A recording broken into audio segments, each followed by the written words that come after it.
And now we're live. Hey, girl. Hey. Hi, Olivia. How are you? I'm well, Samantha. How are you? Doing great. It's a wonderful warm day in Georgia. Yeah, it's actually kind of rainy here in Philly. It was like very hot yesterday, and Uh-huh. now, the rain, but it's good. You got to get through second winter and Yes. all the things, which is great. Yes, Um, absolutely. yeah, I'm so glad to be here with you today. Same, Um, same. just the idea of you being a self-devotion, what would you call yourself, coach? I am a self-devotion, self-care, radical self-care mentor more than coach, Okay. because I'm focused on helping guide instead of being the lifeline. Does that make I love sense? that. Yeah. That makes perfect sense. Um, so tell me a little about yourself, right? Because obviously I know you, but Yeah. maybe if someone's like tuning in, maybe they don't really know who you are and just kind of how amazing you actually are. Well, I love that question because it's like, okay, which part of myself do I share with the audience? Mm, But I am, like you said, I'm a self-care alchemist. That's what I call myself because I help transform burnout into better boundaries, balance, and shameless bliss to women who are exhausted in the workplace, exhausted in their personal life, and they are needing someone to kind of guide them. I come from a place not necessarily therapeutic or clinical, but it can be that way. But it definitely is about helping women or helping women find their permission within themselves to let go of the narratives that says they have to be everything to everyone all the time, yeah, always on, and buying into what society says that we should always be doing, shrinking ourselves, performing, all the things that keep us in a space of burnout, on the mm, edge, overwhelmed, low capacity, whatever it is, or whatever your flavor is. I mm, help you see it and then help you um, accept that you might need some shifting and changing if you don't want to end up in the hospital, if you don't want to end up with a diagnosis, if you don't want to end up with um, a illness that takes you out and that makes you sit down somewhere because we all know that there are people, because I was one of those people, my yeah, illness made me sit down somewhere yeah, and really reevaluate. So that's the space, that's what I do, that's the space that I'm in. And not just that, but a lot of times people don't, I'm recognizing people are afraid to make this move because it means that they are no longer going to have the financial security that they think they're going to have if mm, they leave a job or leave a relationship or whatever the fear is, yeah, and they have to keep working hard and they have to keep striving, they have to keep pushing through. That was me. yeah. So I'm just giving you a different way to a path that you can travel on, that's easeful, that flows, that makes you feel good, that allows you to follow your bliss. I love it. I love it so much. And I love the idea of like following your bliss, right? Because Hmm. I think a lot of us follow the scripts that we're Yes. given. And at the Yes. end of the day, those scripts aren't necessarily made for us as individuals. They're just kind of Mhm. like really good suggestions. Yeah. And I think that's actually what we're talking about today. So if you don't know Mhm. me, guys, hey girl, hey, I'm Olivia Denson Thomas, the brand counselor, helping you go from hustling to wholeness and building irreplaceable brands in the trust economy. So I'm all about value creation for amazing individuals. Who do things a little bit differently, even though you might be in an industry that requires a ton of compliance or anything that is very regulated. So, and that's what we're talking about today, Mhm. the regulated founder. So, regulation can be, compliance, making sure you Yep. stay in line with what an industry requires of you legally, which is very real and very important. But also, as an individual, well, how do you regulate yourself Mhm. as you are dealing with the high stress environment of something that is high trust in that kind of way? And I think your point of following the bliss, I Mhm. wonder how that can be applicable to somebody who is in a highly regulated industry. How does that even look for somebody who, they are trying to grow in their Mm-hmm. business. Um, but they want to also be okay. Like, Sure. for lack of a better term, they want to be okay. Yeah, absolutely. And I was thinking about that this morning, actually. I was like, how does a person in a high pressure, high power position l- extract joy from their day? And I Yeah. think that when you kind of come from that framework of, I deserve to have joy no matter what platform I'm on, no matter what situation I'm in, no matter what job that I'm in. And we have to be deliberate with planning it, I guess, in a Yeah. way. And then when you talk about regulation, I look at boundaries as a type of regulation.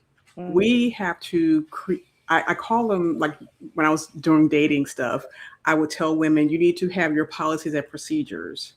And I think this is applicable because when you have policies, procedures, and regulations, mhm. you are more likely to adhere to them, and other people are more than likely to adhere to them as well. Yeah. But you have to set them. And if you don't, and if you just allow, oh, I'm just going to follow everybody else's rules instead of creating your own rules Yeah. for operate your own operating system, then you are going to be wrung dry. Mm, You're going to continue to shrink. You're going to continue to have a woe is me. Why is life always so hard? And why is it so difficult for me to have some joy? It's because you haven't planned for it. You haven't set your rules and regulations around it. You haven't set that boundary for yourself to say, I'm not going to work 12 hours a day yeah. at this job, or I'm not going to miss my lunch. I'm Yeah. not going to sit here and not go outside and get some fresh air. Those are Yeah. little things that you can do, even if you're in a high pressured, high powered job. You can put it on your calendar and say, 30 minutes before a meeting, 30 minutes after a meeting, I'm going to take some me time. Or I'm only going to schedule meetings for the afternoon, never the morning, depending Yeah. on how you work, how you operate, mentally. And I was sharing this when I spoke at the project management symposium. It's like you Mm, have to figure out your um, your flow for the day. If you're a morning person, do all the hard stuff in the morning. If you're evening person or afternoon person, do all the hard stuff in the afternoon. And just, sometimes it's kind of challenging because you feel like you're, beholden to someone else's schedule because they're scheduling yeah. meetings at this time. But you know what? There's a decline button. There's a, I'm not going to be there. Ooh. Send me the notes. Yeah. I have a lot of time, and I think a lot of times, and this goes into the consulting versus employee mindset. Hmm. If you can start to transform the way you think, I am not just an employee, another cog in the wheel. I am a consultant with expertise that I'm bringing to the table, and I get to say what it is I do, who I serve, and what value I bring. And when you're able to come from that perspective, you no longer are looking at yourself as just another number. You're looking at Yeah. yourself as a valuable member of the team. And with that attitude, I'm gonna call it attitude, then you can decline meetings. You can say, I'm overbooked.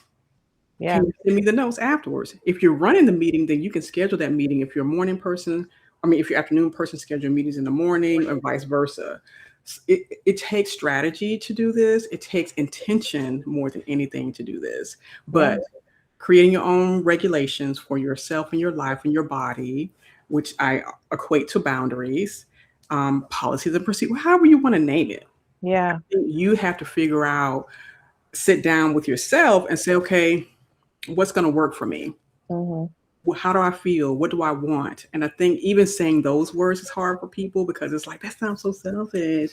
That sounds so, oh, I'm putting everybody on the back burner, or I'm just only thinking about, yeah, yo, you are thinking about yourself Hmm. because you need to, because as a woman, you so used to giving and deferring and making sure everybody else is comfortable. Well, I think it's about time you start making yourself comfortable so that you can have more capacity for the things that people have hired you to do, and or for clients who need your help, your support, et cetera, et cetera. So I said a lot. So Listen, you had a lot to say, and it's real.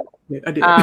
So I think so. Today's topic is really about putting down perfectionism, right? Yes. Perfection paralysis, if you will, right? Because a Mhm. lot of the time people come to these spaces, people come into these new careers, and they've either come from corporate spaces where they've already like come to understand rules and regulations that were Mhm. understood in the industry, or they've come from a place of just like really intense education that says this is what good is supposed to look like. And if you kind of come out of that, we don't really know like who you are or what your value really is. And Mhm. oftentimes, um, people will go to like law school, they'll go into finance, they'll go into medicine, and they are not taught how to be an entrepreneur. They're Right. taught how to do the thing, right? So Mhm. there is a lot of masking that happens as they move into this position where now they have to actually learn how to learn something new, which Mhm. is it's kind of scary. You've spent all this time learning your industry, you spent all this time learning whatever corporation you were in or whatever company or organization you were in, and then now you're in this place where you now have to move from being the technician Yeah. because that's who you've been this whole time into now being a visionary and Mhm. sometimes a manager, right? Like if we're using like the E-Myth model. Mhm. Um, so how do they care themselves into a position of putting down the borrowed identity? I call it the borrowed identity because Mhm. you're taking from some other thing and Right. you're putting it on and saying, "This is who I am," but it's not really you, right? Mhm. And it's kind of a fearsome thing to put it down. So in in an effort to be self-devoted, Mhm. right? How does it look for them to say like, "Hey, I don't have to be perfect. Mhm. I have to move for progress." Yeah, that's a great question. I think that it's a depending on how regulated you are in terms of the education you've received, the industry, the and also your personality, because a lot of people are type A and they need that type of regulation. Others are type B, but they're trying to mask, like you said, as a type A person who needs to have that structure, that routine. And it takes knowing yourself Yeah. really to determine, okay, what kind of person am I? Am I at work? You may feel like you're type A, and at home you're type B, vice versa. That's a real thing. That's how I was. I was Yeah. very much type A, detail oriented at work because I worked for years, like in finance and accounting and stuff like that. You had to be very detail oriented. But let me tell you, it drained me. It wore me out because I just was not my true self. And so just figuring out what kind of energy do I have during the day and at the end of the day to Yeah. know if you are thriving in a highly regulated environment.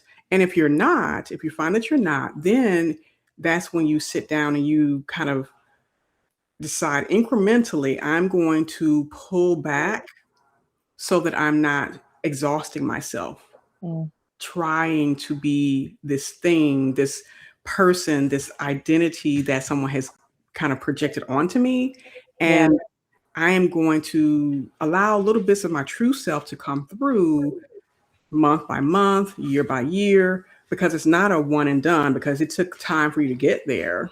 It's Yeah. going to take time for you to get to a space where your true authentic self can shine through, and you can little by little peel the mask back because it's a peeling back. It's not a ripping off because that traumatizes you. So you have to little by little start to peel it back a little bit, little bit, little bit, kind of check in with yourself, check Yeah. in with the people around you as well. And you have to even start training other people to not expect you to be that highly regulated person. Mm. Mm. It sounds like a very somatic transition. Absolutely. It Like, is. yeah, and I love that because you're saying you have to train other people to see the version of you that is not that regulated person, Mhm. and being able to bring something else to the table that doesn't just look like the industry because your nervous system is safe enough Right. to actually project something that's more than like the performative professionalism, right? Exactly. Yeah, Exactly. I love that because it offers a so for brand strategy on my Mhm. end, it kind of Mhm. offers, it offers a chance to project a different message around your values, right? Absolutely. Because Yes. oftentimes it's very hard to have these conversations around, well, like what differentiates you from the market, Hmm. because there's this hold that maintains on the person because they want to be seen as serious. Yes. They want to be seen as someone that is trustworthy and, Hmm. important in those Yeah. spaces where they are important. And it matters to be able to project the value Hmm. of what you're doing, but being able to kind of unmask might actually invite people in who have been looking for you, like Yes. the real you that might be home after your 8-hour day, because Hmm. they know that you have the perspective to be able to help them with their unique issue. I feel like that's something that happens a lot. We're always kind of like looking for the thing that resonates Hmm. because of the nuances of the problems that we're really bringing to the table, right? Exactly. So if we Yes. know that a doctor understands a certain lifestyle, a certain diet, a certain, like, we go to them, Hmm. right? But Culture.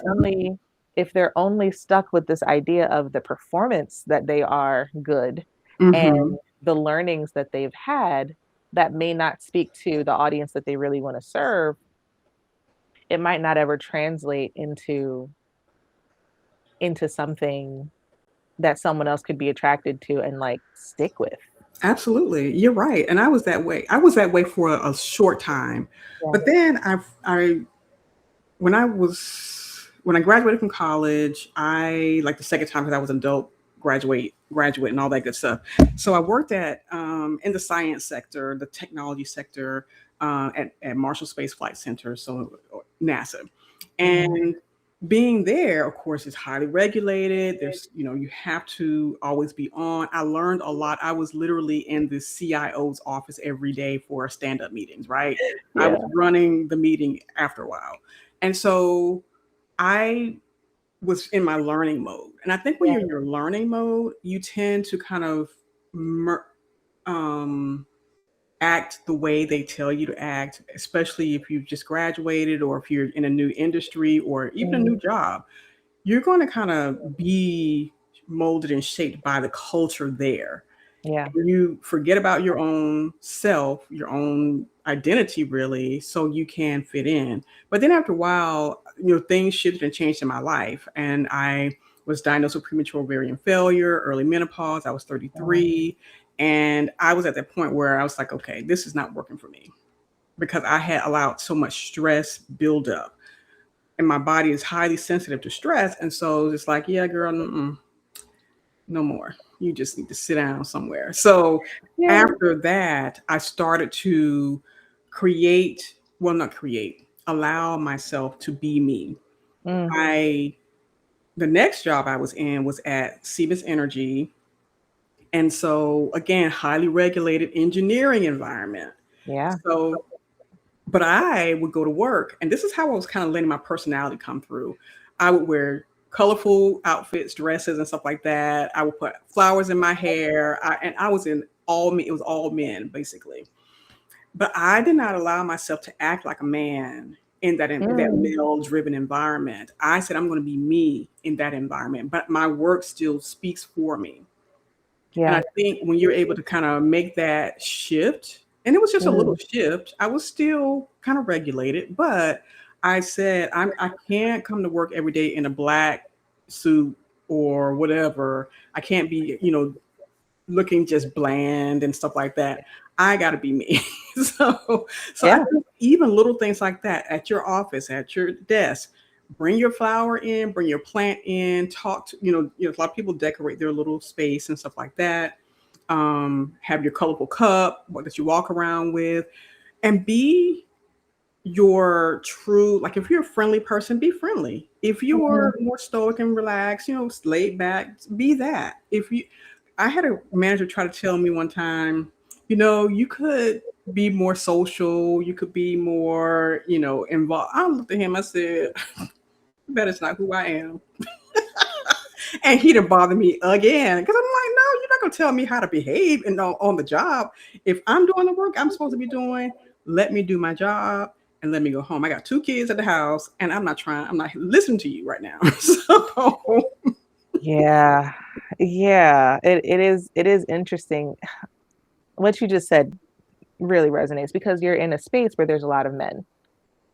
So even this idea of like I have to go home because I'm the mother, Hmm. like, so no, I can't just be social. Of course, you'll see me and Right. I will be cordial. We'll engage when we engage and when I can, of course. Hmm. But even that kind of uh, even that can kind of create a bit of dysregulation because Yeah. now your nervous system is on high alert Hmm. that your lack of ability in certain times to be social might create issues Yes.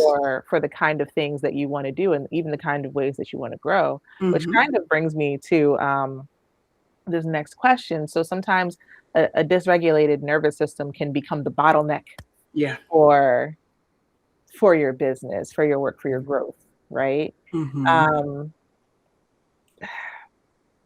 like how does it prevent a leader from trusting their team?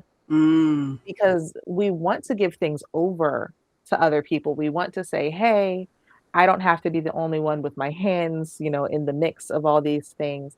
Like, how does it prevent a leader from actually delegating properly? Because sometimes people Mhm. delegate, but they're Mhm. still micromanaging, Mhm. and then allowing themselves to release control. And then Mm. how do they get there? Getting there is, again, always starts with a decision that this is what I want to do because I want to relieve the stress from my life. Yeah. A lot of times, the perfectionism plays a part, but that's a trauma response. Mhm. The holding on, wanting to be in control, looking at the kind of the root of why you are dysregulated helps. You may not solve it all in one day again or a month, but if you're willing to be honest with yourself about why am I dysregulated, why am I feeling so nervous or like a control freak or a micromanager, Yeah. then you can start to shape an answer for yourself Mm. so that you can then, but it takes honesty. You really have to be honest with yourself. It's not going to be a, oh well, I'm just that way. No, you're not that way. Who wants to be hemmed up every day with everything on your plate, always stressed out? Nobody wants that. Yeah. So the person who has a dysregulated nervous system, I think it starts with the beginning of the day Mm. and before you even get to work, having that time for yourself to decide, okay, today I want to release a little bit more to my team. you Yeah. know um and you filling yourself up before you even get to the office, Yeah. because I think a lot of times we're using the office as a crutch to feel some sense of purpose, fulfillment, attention, Yeah. whatever your thing is. You got to be honest about what that is, and start to fill yourself up before you get to work, on Yeah. your way to work, and not ruminate about all the problems at work, because I think that's a part of why we start holding on, why we micromanage, why we have become the bottleneck, why our nervous system is shot to hell. It's because we have been ruminating on all the bad things that have happened in the past, anticipating bad things to happen in the future, because you kind of in this loop of everything goes wrong if I am not there, if I am not in Yeah. control. So that loop continues, and in order to break that loop, you have to release little by little and empower your team to do the work. If they're hired to do the work, let them do the work and let them self-correct. If you're always trying to correct them, trying to do it the way you want it to do, have it done, the point is not the method, it's the end result. Yeah. They do it can be very different from how you would do it, but as long as they get it done and you offer encouragement. Yeah. Yeah. Yeah. Yikes. I and like big yikes, right? Because I remember reading an article years ago and also kind of, not even kind of, definitely witnessing this where the conversation about executive coaching came up, Mhm. where it's like, oh, you need an executive coach to Mhm. help you to be better with your, subordinates and to move things along. And the article went on to say, like, you don't need a coach. I think you need healing. Mm. Uh, and this was in Harvard Business Review, right? So, Yes. like, I think sometimes we say these things and it seems very like soft skillish. And it's like, well, no, this is woo woo, go to your therapist, keep it pushing. But the reality is, like, we are people who are like dealing with other people, and one of those Mhm. people being ourselves, Yes. right? So, like, making sure to actually take the time to, like, not clear the plate, but, Mhm. like, make sure you're integrated appropriately Mhm. before you get into this space so that the version of you that shows up isn't, like, the overflow version. Right.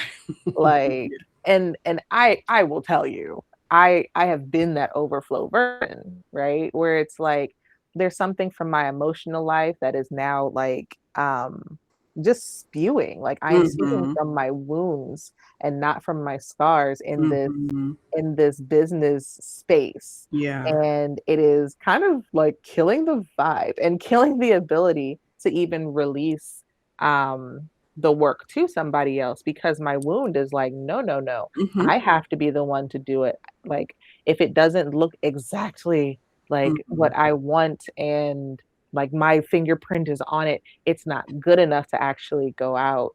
I mean, it's more complex than I think we talk about. Mhm. Absolutely. Um, it's not just the advisory or the coaching. It really Mhm. is making sure that our system is set in a way where, like, we even can Mhm. release the stuff. Because Yeah. I don't think we ever address that we cannot. Mhm. Like, we are backed up. Yeah. Yeah, yeah. Yeah. Absolutely. And there's this pressure valve that is so tight, Mm, and everything is just, building up, building up, building up. And it's just like, what's the release? And you can't yeah. do it all at once because it's going to explode, right? So you must, with care, slowly release the pressure. Mm, Again, starting with that decision that this is too much. I'm overwhelmed. I'm exhausted. I'm tired. yeah. What can I do to relieve the pressure that's healthy? Because you can all use all kind of things to relieve the pressure that is not healthy for you. Oh, yeah. But when you want a healthy solution to the situation that you're dealing with, and notice how I didn't say problem, it's a situation, it's an experience. It is not Yeah. something that is unsolvable. It can be solved, but it takes time, it takes a decision, it takes intention for you to, again, sit with yourself and say what's happening right now. If that Yeah. does mean that you need to take a couple of days off, and if that means you need a therapist, a therapy appointment in the middle of the day during your lunch break, if that means you need to take a walk outside, if that means you need to listen to music, Mm, whatever the somatic thing for you to relieve that pressure, that is what you must do for yourself. And this, again, is not about other people. And I think we need to really stop thinking it's about my team, it's about my family. It's about you. It's yeah. about your well-being. It's about how you are showing up every single day and the stories that you're telling yourself that keeps you stuck in this space of always on, and overwhelm, exhaustion, high pressure, super regulated, tightly wound, Yeah. making everybody upset because you won't just go sit down somewhere. Yeah. Sit down, Because right? you won't just sit down somewhere. And I mean, that's so huge, right? Because I think people quit not because of the work, Yes, but because of the management. because of the management. Yep. Like, this is a liability. Mhm. Like, at the end of the day, if you're not taking care of yourself, you become a liability to your own company and your own Absolutely. potential for growth, Yeah. right? Like, you can't actually communicate with anybody else what's necessary and let them do it, Mhm. because it then threatens some part of you that you just have not addressed. So, Absolutely. like, you've decreased the value or the long-term potential value of the thing that you're building because Mhm. you can't build it. Right. You Yeah. cannot. You Yeah. cannot build it.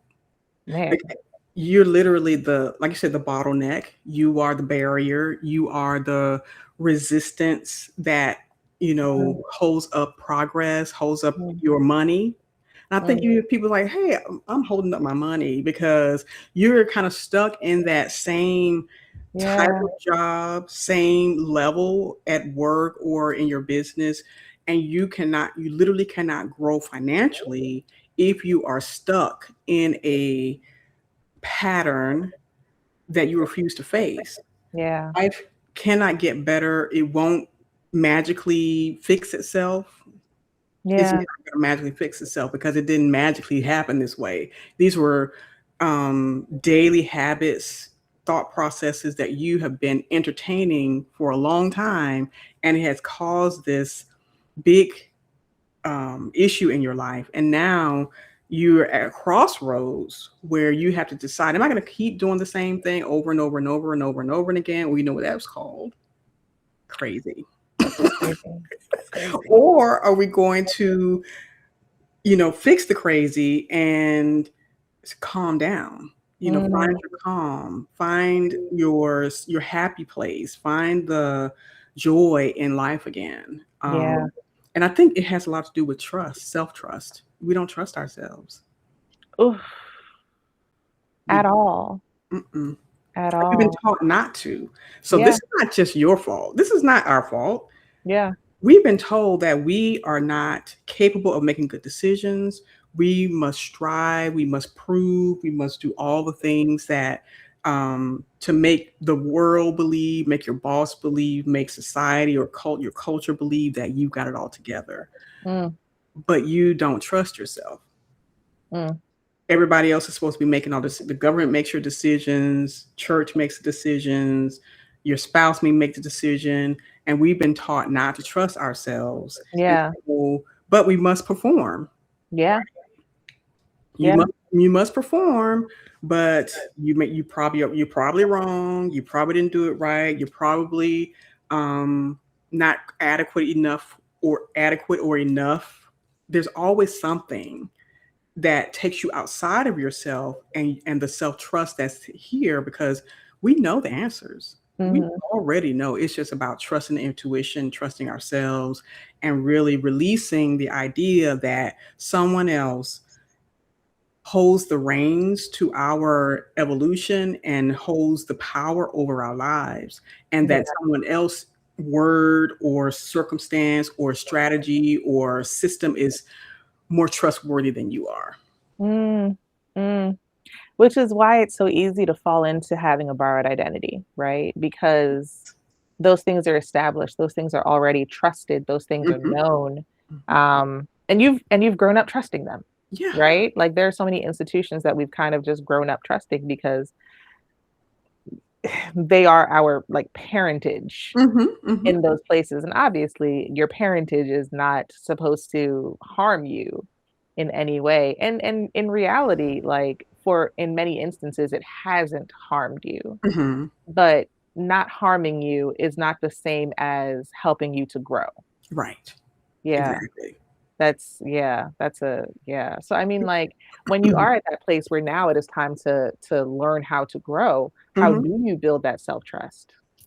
Ooh, incrementally. We have to do a little again, it's all about little baby steps, because when you're a kid and someone tells you to always listen to the teacher, always listen to people in authority, always, listen to the pastor or the priest or whomever, um, little by little, your self trust is taken away because you don't have the experience, first of all. But Mm, now that you have experience as an adult and you tried things out, because you're here, right? yeah, You didn't die. You tried things, you experienced things, you've experimented with things. So this is a good time to tell yourself, okay, I can trust myself. If I mm, trusted myself to get to this point in my life, to be here right now, having this conversation or listening to this live, yeah, you can trust yourself. yeah. Yeah, I've personally been, So for a lot of young women in particular, your teenage years are kind of a very sheltered period. Hmm. And even if it's not sheltered, there's so much language around what you should not do. Right. So you get a lot of uh, you don't get a chance to individuate. Right. Like you fall into a place of enmeshment, not on purpose. Hmm. Everyone's just trying to protect. Um, but then it doesn't lend toward trust Right. because in that period of your life you're supposed to risk, you're Hmm. supposed to rebel, you're Hmm. supposed to do those things that look a little bit different from what other people have done to see like whether or not you can bring yourself back. Right. Right. And I think so many of us don't really have a chance. Um, and I'll certainly speak for myself. So many of us don't really have a chance to do that in a way where it is where your foundations are safe enough for you Hmm. to feel belonging. That Right. yes, you can walk forward and you can come back. And Hmm. someone will be there to say, "Hey, okay, that was crazy. Yeah. Um, I'm glad you stepped out there, little buddy, Right. but let's try it differently next Right. time," right? So like I think and this is going to turn into a question. I think so much of it comes down to creating systems of belonging. Hmm. So like as we are building trust for risk for uh for I'm going to say codifying our individuation, right? Because Hmm. if we're Hmm. building a brand, Hmm. technically we are creating code for something that is very individual to us, which is Right. very likely your calling, your vision, something that Hmm. you're like, oh man, this is big and it's going to change everything. Um, how do we create systems of belonging to make that happen, to Hmm. assist that in happening for us? No, nothing can be made to happen, Sure. but to assist us in actually taking those steps forward. Being in a community of people who see you Mm, and who you can have conversations with, because I think if you're in a safe community, and that takes time to build, it's not instant. Oftentimes families are not safe places. yeah, And if you have a group of friends, colleagues, I have a business bestie, right? So I know that every week we're going to have a conversation, we're going to talk things through. It's a safe space. And the more we've done this for about 2 years now, and yeah, so that has been such a game changer for me to be able to process different things that I'm going through, trying different things out, then coming back, have a discussion. How did it go? mm, What's the, how do you feel? And I think a lot of times we're caught up in the maybe codification, yeah, but how do you feel? Like, yeah, really, what does that make you feel? Did it make you feel nervous? Did it make you feel free? Did it make you feel embarrassed? What's the feeling? And then being validated in that feeling. yeah, So I think all of that does build into self trust because you now have a community where you can go, you can talk, you can make mistakes. You know you're going to be accepted, and I think that's the challenge that a lot of us have, especially like you said, being teenagers, you were sheltered a lot. You were told what to do. You were warned about so many different things, and you've been kind of taught fear versus let me try this out. If it yeah, doesn't work, I have a community to go back and debrief. And I yeah, think not having that debrief period, because sometimes you go out wild and free and nobody can reel you back in and say, hey, that's really not the way to go because here's what can happen. And yeah, then also you start creating these stories from false information, from a lens that's very inexperienced, and you start making mm, things up. It's like just like children. We both have sons, and we know how boys are. yeah, They can go off on the deep end. They can go do crazy stuff. They can start we're creating these stories. And I had to say, whoa, whoa, whoa, son. Now, wait a minute. That is not that is not how this goes. yeah, Just because you're upset with someone doesn't mean they are against you. It means they have mm, feelings and they get to express that. yeah, So I have to have these conversations a lot, but I think we have to have those conversations with ourselves and people that we have in our trusted communities. We have yeah, to debrief. We have to see what is the also truth is subjective, but what is the healthy way to approach this? Yeah. And get some feedback. We need more. We need feedback. We need validation in a sense, but then we have to start to believe and trust in our own intuition Yeah. and validate ourselves Yeah. ultimately. I love that. We need a space not just for connection, but for correction. Yes. Yeah. Yes, that's Yeah. exactly it. Absolutely. And that makes a lot of sense. I think sometimes we do tend to go off the deep end when it's like we finally get to go out there. Mhm. And we're exploring, and exploration is beautiful. So being able to be corrected um safely Yes, and and not controlled. not controlled. That is, yeah, yes, Because some people very will couch correction control as correction. So we yeah. gotta also be mindful of that as well. Yeah.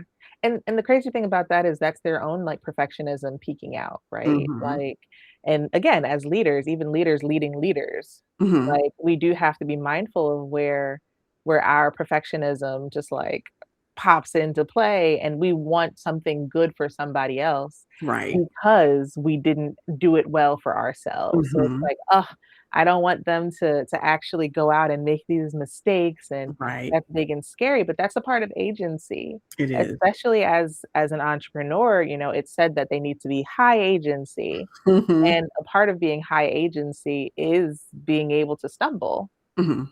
Like, that is a big deal. It is. It Yeah. is. But fortunately, when you're in a space where you are, I call this your pivot point, where you Mm, are tired of being overly regulated or dysregulated, um, if when you're tired of being wound so tight and feel like there's no room, you're like boxed into this um, kind of character that's not even yeah, yours. yeah, you know, like you're behind these layers of mask. You then make a decision. Okay, I want to do something different. I'm going to attempt to do the things differently. It's the challenge is, okay, this is a habit that I have had for years and years and years, and habits are very hard to break. So yes, it's giving yourself permission to try yeah, and almost replace the habit with something else that mm, is better for you, yeah, while giving yourself grace if you slip back into the old habit. yeah, yeah. It's a process. Change is a process. It is. I always, especially to my son right now, I'm like, whatever is a habit for you didn't just start. Like Mhm, in your 19, nearly 20 years of living, it's something that like came along the way and became mhm. embedded over years. Yes. And if it takes, what do they say, no, it takes 90 days to create a habit, 120 for a lifestyle, something like Mm, mm, mhm. that. That's a lot of 120s. Yes, yes, So, like, rewiring your system towards something, it is going to take time. it is. It's going to take grace. Mhm, I used to have these, shirts all the time that said "Grit, Grace, and Gratitude," mhm, because that's the process, man. Like, especially when you're starting a business, especially when you're an entrepreneur, I'm gonna specifically say starting a business. Um, You need that. Like, you need mhm. to hold on. You need to give yourself the space and the grace to say like, "Ooh, I have this habit from over here, and I need to put it down, but it's gonna take time. I'm gonna try again." And Mhm. then obviously the gratitude to say like, it's great that you even can. Yes. Because gratitude Mhm, is fuel mhm, for the tedious, arduous process of shifting from perfection mhm. into progress, into reality. Like it is, yeah, you need Yeah. it because it's like ripping off a Band-Aid over and over again. Like, but it doesn't get any less sticky. So true, so true. But I think even rewarding yourself for the progress that Mm, you're making is important because I think yeah, everyone needs motivation. Everyone needs to, up the pat on the back to say, Yeah. girl, you did good. And you got to talk to yourself sometimes. But let people think you're crazy. Talk to yourself so that you can, start to, and this, I think this is also a pressure reliever, valve pressure reliever as well, is talking to Yeah. yourself so that you can um, get it out of your head, because so much is here in our head just swirling around Yeah. constantly. And that's what causes a lot of the overwhelm, the overthinking, the um, feelings of I can't do anything different or do anything better, or the worst is going to happen. It's Yeah. like, maybe talk to yourself. I use my phone all the time, my voice notes, and I talk things out. And Yeah. then I journal as well. And it's not for necessarily to fix yourself. It's just to Mm. allow yourself space so that the healing can happen. Because if you Yeah. have so much going on in your head and in your body, you block a lot of the transformation that you want to happen, because it's so overloaded with all of the junk from years and years and years ago that you just Yeah. never released. So if you can release it by talking out whatever craziness is happening. If Yeah. you can, write it out, fantastic. If you want to just get the voice recorder on your phone and just start yapping away, go for a walk and just, vent. Yeah. Do that.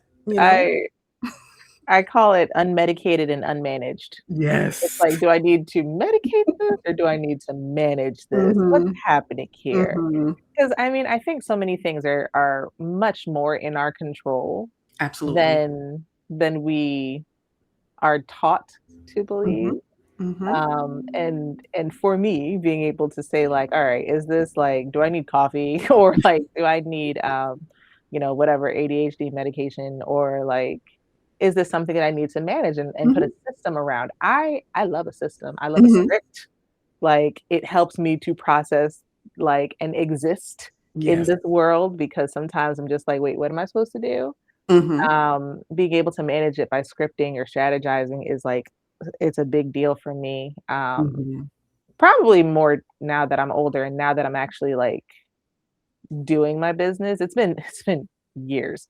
And I think in the beginning when the perfection was the thing, I didn't have nearly as many scripts. I Mhm. had a mask. Like Mhm. I was just showing up as someone or something else. And now that I'm like writing my own scripts, everything feels a little bit different. Yeah. Um, which kind of brings me to my next question. Like there's a difference between having a high standard Mhm. and being a perfectionist, Yes. right? So how do Mhm. we help people to recognize the line between like healthy ambition and Mhm. like a survival response? Yeah, I think it's your ability to release. Mm, If you're not able to release the story around it, the narrative around it, the pressure that you put on yourself yeah. to be perfect, then that's not about a standard. That's about something else. Mm, So again, examining what's the internal motivation, what's the cause or the root cause of your perfectionism. mm, Um, is it so you can look good to other people? That was me looking good to everybody else, getting the applause, and that puts pressure on you yourself, and it makes everyone else miserable. yeah. So if the standard is not being met, if meeting the standard does not give people a sense of accomplishment, Mhm. a sense of dread, Mm, it's perfectionism. yeah. Yeah. Yeah. It's crazy. One of the things for me in how I kind of draw the line because again, I am a recovering perfectionist and Same. I was great at it, uh, which is not a compliment, um, is is having an understanding of my calling, right? Mhm. Like when I got clear on my own mission, Mhm. I got to create my own scoreboard. Mhm. and say to myself, like, well, am I walking out this mission? Am I living toward this vision? Mm. Right. And one of the things that I kind of like put like on my mirror is like CEO, calling, endurance, obedience. Mhm. Right. Like, am I living with endurance and obedience toward this calling? Mhm. Or am I running a race that I can't actually win? Mm. Um, and those are the things that kind of like bring me back to like, well, as I'm operating in this business, am I doing it because there's something that I'm trying to create in the world that's not about me necessarily, but like a footprint that I want to leave? Sure. Or is it that I am just trying to prove that like,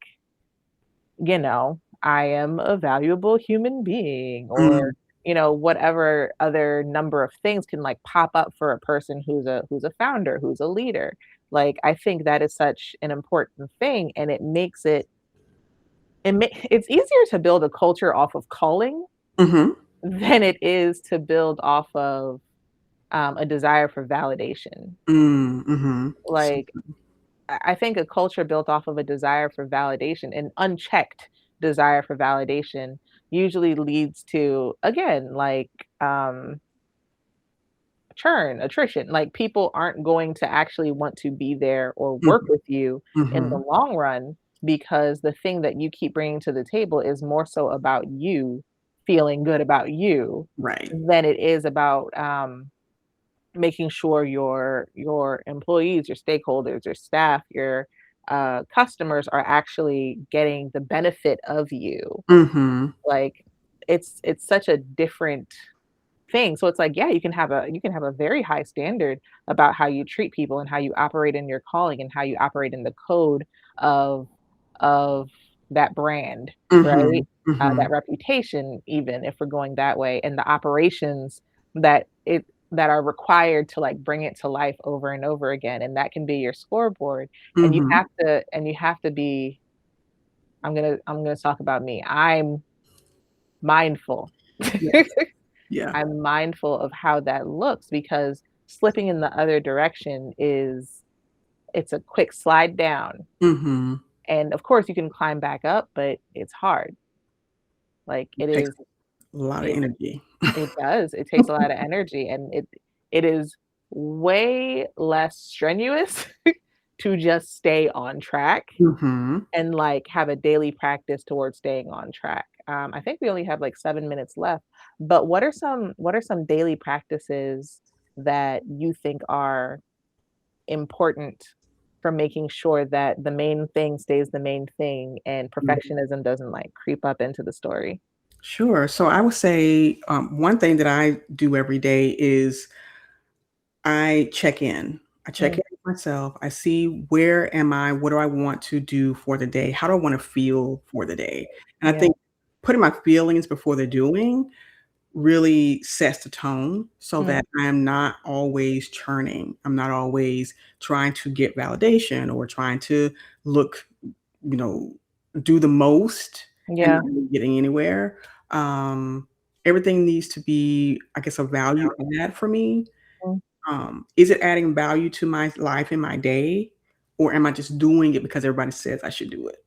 yeah, That's very other focused. My job is to be self-devoted, me focused, so that I can bring my best self to the table, yeah, the table that I'm at, and bring my best self, my true self, to the mm, table. yeah, yeah. I love that. And we like you. We like your best self. Thank you. Seriously. Yeah, Um, it's free. I think that's freedom, and I think the more freedom that you give yourself, and more freedom you feel, the yeah, less, the more your nervous system calms down. yeah, You know, I also give myself hugs. You know, I'm into oxytocin bathing these days, and I love that part of my new, I guess, routine because I'm giving myself all that delicious, wonderful feeling love for myself and my life. And the yeah, more I love life, the better life gets. And I yeah, think a, a regulated person or a nervous system dysregulated person is not loving life.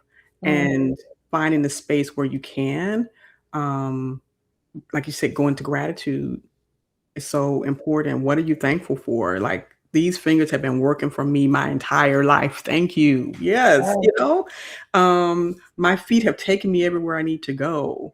My heart still beats. I'm yeah, thankful. So I yeah, think when you can finally and you get to that place where your heart feels full because of all the wonderful things that's happened for you or is mhm, happening for you, then life starts to turn around little bit by little bit. It turns around, and your nervous system starts to, release, and then dance.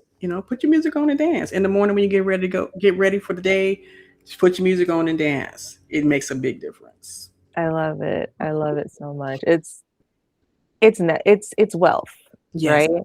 And I think we talk about wealth creation and we talk about so many different things. And I think it's so necessary to be internally wealthy Mhm. as you are pursuing the external wealth as Mhm. well. And I think it comes to you a little bit more easily when you are grounded, when you're rooted, and when you're communicating something that can be differentiated Mhm. because you are safe to differentiate. Yes. Yeah. Absolutely. I love Absolutely. that. I love that. Friend, okay, so obviously we're on Substack, but where can we find you on these internet streets? Yes. So, of course, Self Care Oasis here on Substack, also the podcast.